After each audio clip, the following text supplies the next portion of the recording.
Okay. Simple, ano lang, recipe for today.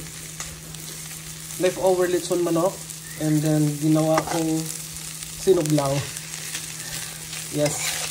So, bawang, sibuyas, luya, sili green pepper.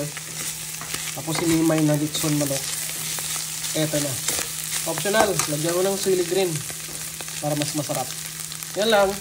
Bye-bye. Okay, finished product. Yan. Kayo na bahala kung paano nyo i-plating. Basta, pwede na to. Alright. Sinuglaw chicken. Alright.